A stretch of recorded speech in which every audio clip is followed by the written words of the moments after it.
Hi folks, how you all doing? Cross6 here. Hope you're all having a wonderful day, evening, wherever you are in the world. Welcome to the channel. Yes, you sat there, welcome to the channel. Hope you enjoy my content, and as such, please consider hitting that like and subscribe. You make me very happy if you do that, and it helps to promote my videos. So thank you very much. Anyway, on with today's gameplay. We are in Safe Haven in the FV4005, or aka also known as, for those that didn't know what aka stand for, the ship barn. Great tank, the ship barn. I love it. That's what I'm going to call it, because I can't be bothered saying FV4005. Ship barn's easier, quicker. Rolls off the lips. This tank is a great tank in its own right, but it's a very wishy-washy tank. What do I mean by that? Well, it's got a big hitting cannon, and that's about all it's got going for it. Literally, just that. And when you do full penetration, that's what she said, then you do maximum damage. That's definitely what she said. Anyway, I digress. I'm spotted. This is a great tank with a great cannon. The only problem is with this tank is you'll have one brilliant game, then you'll have 5 or 6 mediocre, crappy games, get spotted early on in the match, and get taken out very quickly. It's a kind of tank, and you all know this, don't you? You've probably played this thing as well. But this tank, it's not an in-your-face tank. It's not middle ground tank. It's kind of on the periphery of middle ground to at the back of the map type deal, which then makes it a little bit more difficult for your rounds to hit full penetration every time.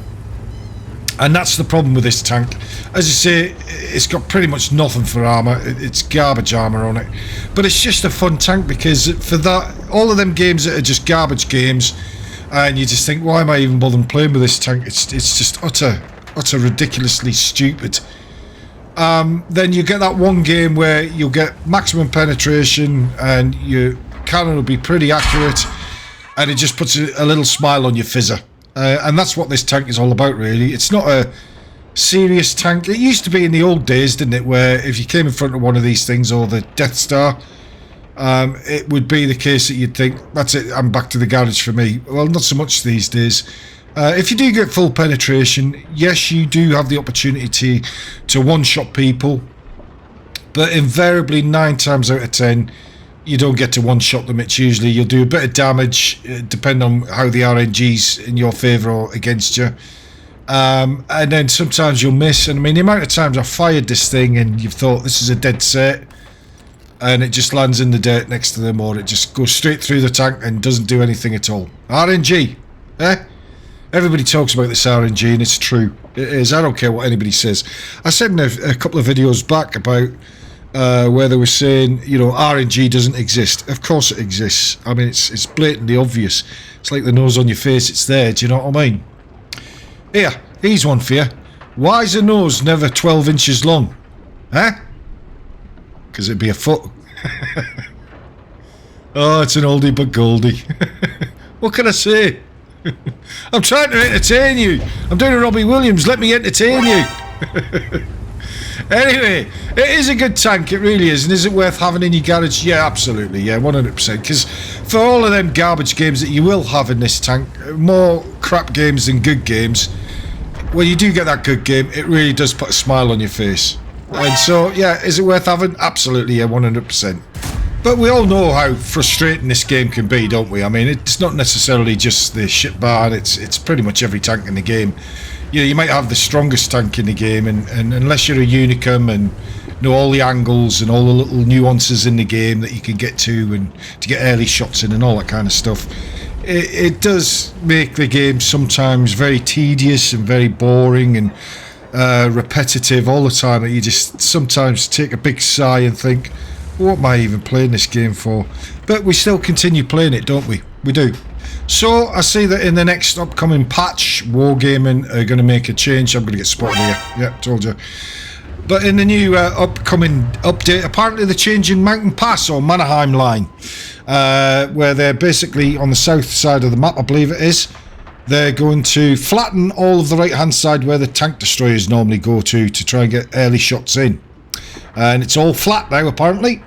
There you go. So, in other words, Wargaming don't want tank destroyers having any fun. Or as Klaus would say, no fun for you. Yeah, which sounds about right with Wargaming, but there you go.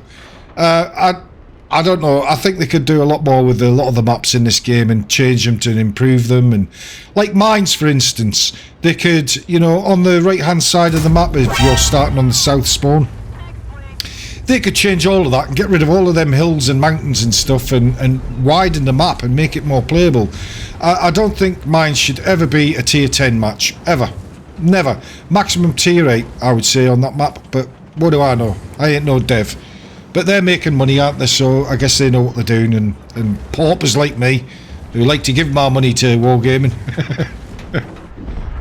don't. In a nutshell, this 103's been bloody irritating. And I really want to take him out of the game. Bye-bye. Back to the garage for you. That's so satisfying when somebody keeps getting shots in at you and you manage to beat them. Now, it's obvious we're going to lose this game. And I've got this chap here that's trying to sneak round. I'm nearly loaded. Do you know, I'm actually amazed that he managed to get a shot through at me there. Look at that angle that he had. I don't know how he managed to get a shot. I don't know, but oh well, there you go. There you go. Have some of that, son. But no, it's game over. There's no way I'm going to be reloaded in time. But anyway, we'll move on to the post-game stats and let's see how we did. So, we managed to do a little over 5,000 damage. Not too bad. 3 kills. Not too shabby at the end of the day, is it really? More than 2,000, well, the 3,000 from past 300 metres, and we made 13,600, so not too shabby. Anyway, guys, till the next one, have a wonderful day. Take care. Bye-bye.